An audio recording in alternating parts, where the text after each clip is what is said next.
Hello friend, welcome to my YouTube channel. अभी हम हिंदी का क्वेश्चन देख रहे थे। क्वेश्चन है 31। एक बच्चा अपना सामाजिक विकास के लिए निम्न में से किस एक उपकरण के रूप में प्रयोग करता है।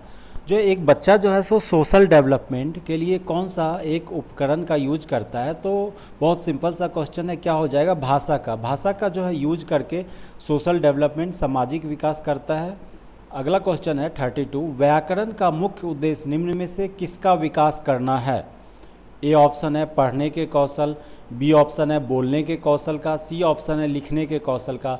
तो व्याकरण का जो मुख्य उद्देश्य होता है, ये जो तीनों ऑप्शन दिया है ए बी सी, ये सारे इसका जो है उद्देश्य होता है व्याकरण का विकास का। तो आंसर क्या हो जाएगा? डी, इन सभी कौशलों का। अगला सवाल है बच्चे अधिक से अधिक सीखे, इसके लिए गृह कार्य देने के बारे में कौन सा कथन उचित है।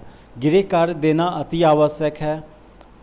बी ऑप्शन है गृह कार्य अभिभावक को व्यस्त रखने का उत्तम साधन है। सी ऑप्शन है बच्चों की क्षमताओं स्तर के अनुसार गृह कार्य दिया जाना चाहिए। तो ये जो है सो सबसे उपयुक्त आंसर है सी ऑप्शन। बच्चों को क्षमताओं के अनुसार ही गृह कार्य दिया जाना चाहिए, ज़्यादा गृह कार्य नहीं देना चाहिए, जिससे कि बच्चे जो है सो दबाव में आ जाते हैं। अगला सवाल है हिंदी भाषा को मानते हैं आप हिंदी भाषा को क्या मानते हैं? ध्वनि विज्ञान, रूप विज्ञान। तो ये दोनों है, तो आंसर क्या हो जाएगा? सी ऑप्शन, ए व बी दोनों। अगला सवाल है भाषा का एक मुख्य कौशल है। भाषा का कौशल क्या होता है? लिखना, पढ़ना, बोलना। ये तीनों जो है सो भाषा का कौशल होता है। तो आंसर क्या हो जाएगा? डी ऑप्शन, ये सभी। नेक्स्ट क्वेश्चन है 36। शिक्षक का प्रथम उद्देश्य है कि भाषा शिक्षण का केंद्र हो। तो भाषा शिक्षण का केंद्र हो, टीचर के लिए क्या उद्देश्य होता है, किसके लिए? तो ये बालक का केंद्र होना चाहिए। तो आंसर क्या हो जाएगा? ए ऑप्शन, बालक का। अगला सवाल है आज़ाद हिंद सरकार ने राष्ट्रभाषा स्वीकार की। तो आज़ाद हिंद सरकार ने राष्ट्रभाषा कौन सा स्वीकार किया? हिंदी स्वीकार किया था। तो आंसर हो जाएगा हिंदी। आपको ये पता होना चाहिए कि हिंदी को जो है सो 14 सितंबर 1949 ईस्वी को संवैधानिक रूप से राजभाषा घोषित किया गया था, और इसलिए हम 14 सितंबर को हिंदी दिवस मनाते हैं हर एक साल। तो एग्ज़ाम में ये भी आ सकता है कि हिंदी दिवस कब मनाया जाता है, तो 14 सितंबर को हिंदी दिवस मनाया जाता है। अगला सवाल है 38। कक्षा के कुछ बालक से पाठन संबंधी विकार है, आप उनके इस विकार को दूर करने के लिए क्या करेंगे? तो ए ऑप्शन दिया है बालकों से कहेंगे कि वे खुले में जाकर स्वयं अभ्यास करें। ऐसा नहीं करेंगे, ये गलत है। ए बी ऑप्शन जो है बालकों के माता पिता को बुलाकर उनसे अभ्यास कराने को कहेंगे। ऐसा भी नहीं करेंगे कि माता पिता को बुला लेंगे पाठन संबंधी अगर विकार है तो, क्योंकि आप उसका प्रॉब्लम सॉल्व कीजिएगा, माता पिता को नहीं बुलाइएगा। सी ऑप्शन देखिए, बालकों को कक्ष में ही खड़ा कराकर स्वयं अभ्यास कराएंगे। तो ये जो है सो करेक्ट आंसर हो जाएगा सी ऑप्शन। तो आंसर हो जाएगा सी, आंसर इसका हो जाएगा। अगला सवाल 39 क्वेश्चन है समालोचना का अर्थ है। इसको समालोचना जो है सो इसको आलोचना भी कहते हैं, या आलोचना या समालोचना एक ही चीज़ है। इसको इंग्लिश में क्या कहते हैं? क्रिटिसिज्म। तो इसका मतलब क्या होता है? तो समालोचना जो होता है किसी का गुण दोष का जो है विवेचना करना, उसे हम समालोचना कहते हैं। तो ये जो सी ऑप्शन देखिए, सद असद का विवेचना, ये इसका करेक्ट आंसर हो जाएगा। अगला सवाल 40 क्वेश्चन है एनसीईआरटी की स्थापना कब हुई? तो एनसीईआरटी की स्थापना 1 सितंबर 1961 में हुआ था। तो इसका आंसर हो जाएगा बी, 1961। एनसीईआरटी का पूरा नाम क्या होता है? इंग्लिश में होता है national council of education, research and training, और हिंदी में क्या कहेंगे? राष्ट्रीय शैक्षिक अनुसंधान और प्रशिक्षण परिषद। तो इसका पूछ रहा है स्थापना कब हुआ था? तो 1961 में हुआ था। अगला सवाल है 42। भाषा शिक्षण के अंतर्गत दृश्य श्रव्य सहायक सामग्री उपयोगी है। दृश्य श्रव्य सामग्री मतलब ऑडियो विजुअल मटेरियल किसके लिए उपयोगी है? ए ऑप्शन है शिक्षक कौशलों के विकास में, बी ऑप्शन है शिक्षण को रोचक बनाने में, सी ऑप्शन है एक से अधिक इंद्रियों को सक्रिय करने में। तो ये सारा जो है सो यूज सहायक है दृश्य श्रव्य सामग्री का। तो इसका आंसर हो जाएगा डी ऑप्शन, उपयुक्त सभी के लिए। अगला सवाल है, बालकों में बोलने के कौशल का मूल्यांकन करने के लिए निम्न में से कौन सा विधि उपयुक्त हो सकता है। ए ऑप्शन है बालकों के बीच परिचर्चा कराई जाए, सही है कि परिचर्चा कराने से जो है सो बोलने का जो है सो कौशल डेवलप होगा। बी है बालकों को एक एक कर कक्ष में किसी पाठ्य पुस्तक पर भाषण कराया जाए, ये भी सही है। शिक्षक स्वयं बालकों से वार्तालाप करे। तो इसका आंसर हो जाएगा डी, उपरोक्त सभी। अगला सवाल है, विविध कक्ष में बालकों में वर्तनी अशुद्धियों हेतु उपयुक्त उपाय है, उपचारात्मक निरोधात्मक। तो ये दोनों जो है सो उपाय है। तो इसका क्या हो जाएगा आंसर, सी ऑप्शन, ए और बी दोनों हो जाएगा। अगला सवाल है, बाल्यावस्था में भाषा सीखने का प्रमुख आधार है। तो बाल्यावस्था में भाषा सीखने का प्रमुख आधार क्या होता है, ए अध्ययन, बी स्मरण, सी अभ्यास। ये सब जो है सो बाल्यावस्था में अध्ययन या स्मरण अभ्यास ये सब नहीं करते हैं। बाल्यावस्था जो बालक होता है छोटा सा, वो अनुकरण करता है एक दूसरे का। तो इसका करेक्ट आंसर हो जाएगा डी ऑप्शन, अनुकरण।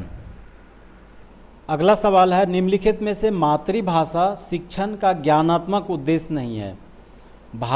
ए ऑप्शन है भाषिक तत्वों का समुचित ज्ञान प्राप्त करना, बी है विषय वस्तु का ज्ञान प्राप्त करना, सी है उच्चारण का ज्ञान प्राप्त करना।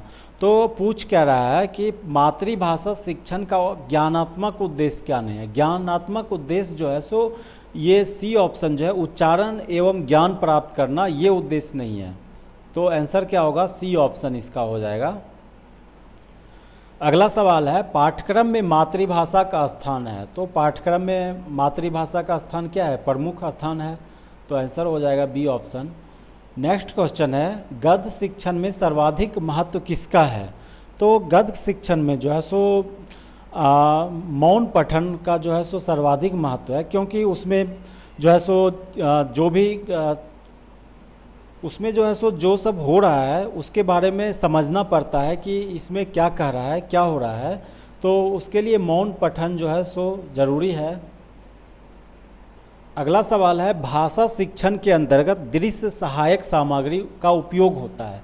यहाँ पे श्रव्य दृश्य नहीं दिया है, यहाँ पे क्या दिया है, सिर्फ दृश्य साधन। तो क्या हो जाएगा दृश्य साधन जो है शुद्ध लेखन में उपयोगी होता है। अगर यहाँ पे दिया रहता श्रव्य दृश्य, तब क्या हो जाता कि उच्चारण और लेखन दोनों में जो है यूजफुल हो जाता। लेकिन यहाँ पे क्या होगा, बी ऑप्शन हो जाएगा, शुद्ध लेखन में। अगला सवाल है, बालकों में पढ़ने की समझ का मूल्यांकन करने के लिए निम्न में से कौन सा तरीका उपयुक्त है। तो पढ़ने का मूल्यांकन करना है तो कौन सा तरीका जो है सो अधिक उपयुक्त होगा। ए है बालकों से श्यामपट्ट में लिखवाया जाए, बी है बालकों से पाठ्य पुस्तक पढ़वाई जाए, सी है बालकों से पढ़ी गई पाठ्य पुस्तक पर प्रश्न पूछे जाए। तो जो मूल्यांकन का जो सही तरीका है ये है सी ऑप्शन, बालकों से पढ़ी गई पाठ्य पुस्तक पर प्रश्न पूछे जाए। अगला सवाल है, आपकी कक्षा में कुछ बालकों का हस्तलेख बहुत गंदा है, आप बालकों का हस्तलेख सुधारने के लिए क्या करेंगे, क्या उपाय करेंगे। तो ए है अनुलेख, बी ऑप्शन है प्रतिलेख, सी ऑप्शन है सुलेख प्रतियोगिता। तो ये सारे जो है सो हेल्प करता है हस्तलेख को सुधारने में। तो इसका आंसर हो जाएगा डी ऑप्शन, ये सभी। अगला सवाल है, अध्यापन करते समय एक शिक्षक को शिक्षण का संबंध निम्न में से किसके साथ करना चाहिए ताकि बालक सफलतापूर्वक सीख सके। तो बालक को सफलतापूर्वक आसानी से समझने के लिए कोई कहानी या फिर कुछ ऐसा खेल के साथ जोड़ के बताने से बालक जो है सो आसानी से समझता है। तो यहाँ पे ऑप्शन दिया है कथाओं कहानियों के साथ, बी ऑप्शन है पशु पक्षियों के साथ, सी ऑप्शन है खेल खिलौने के साथ। तो ये सारे जो है तरीके जो है सो बच्चे को समझने में आसान मतलब हेल्प होता है। तो इसका आंसर हो जाएगा डी, ये सभी। अगला सवाल है 42, निम्न में से भाषा का प्रमुख कार्य क्या है। ए है भाषा बालक को समाज से जोड़ने का कार्य करता है, सही है कि अगर आप भाषा अगर किसी दूसरे का समझ रहे हैं तो आप बातचीत कर सकते हैं, उससे जुड़ सकते हैं। बी ऑप्शन है भाषा बालक को भावों तथा विचारों को अभिव्यक्त करना सिखाता है। आपका जो भाव है उसे आप एक्सप्रेस अभिव्यक्त कर सकते हैं, ये भी सही है। सी ऑप्शन है भाषा बालक में ज्ञान प्राप्ति हेतु एक माध्यम की भूमिका निभाता है, ये भी करता है, आपको एक ज्ञान की प्राप्त करने का एक भूमिका निभाता है। तो इसका आंसर क्या हो जाएगा? उपयुक्त सभी। इसका आंसर डी ऑप्शन हो जाएगा, उपयुक्त सभी। अगला सवाल है कहानी सुनाने से क्या होता है? मतलब बच्चे को जो सुनाया जाता है कहानी क्लासरूम में सुनाना चाहिए, उससे क्या होता है, बालकों पर क्या इफेक्ट पड़ता है? तो बालकों पे क्या इफेक्ट पड़ता है? ये ऑप्शन देखिए, बालकों की कल्पना शक्ति व चिंतन शक्ति का विकास होता है, ये करेक्ट आंसर हो जाएगा। बालकों का जो है कहानी सुनने से सोचने की और एक इमेजिन करने की कल्पना बढ़ता है, तो इसका आंसर होगा ए ऑप्शन। अगला सवाल है कविता शिक्षण के अंतर्गत सिखाने का मुख्य उद्देश्य है। कविता जो है सो शिक्षण में क्यों सिखाया जाता है, ये पूछ रहा है। ए ऑप्शन है भावों का अनुभूति रहित होना, ये उद्देश्य तो नहीं है कविता सिखाने का। बी है ऑप्शन देखिए भावों को अनुभूत करना, भावों को अनुभूति कराना, ये जो है सो कविता का मुख्य उद्देश्य होता है शिक्षण में। तो आंसर क्या हो जाएगा? बी ऑप्शन इसका। अगला सवाल है मातृभाषा की आवश्यकता क्यों है?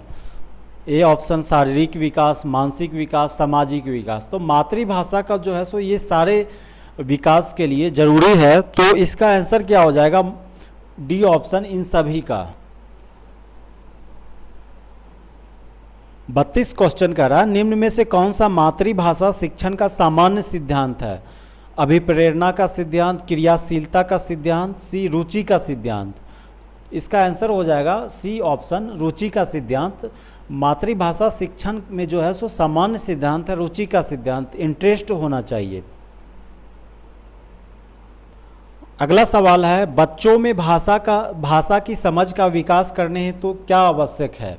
ये है गाने का अभ्यास कराया जाए। भाषा का जो है सो विकास जो है सो गाने का अभ्यास कराने से नहीं होगा। बी ऑप्शन है काव्यों की रचना करना सिखाया जाए। सी है व्याकरण का ज्ञान दिया जाए। भाषा का जो है सो समझ को विकसित करने के लिए उसका व्याकरण का ज्ञान होना जरूरी है, तो इसका आंसर हो जाएगा सी ऑप्शन व्याकरण का ज्ञान दिया जाए।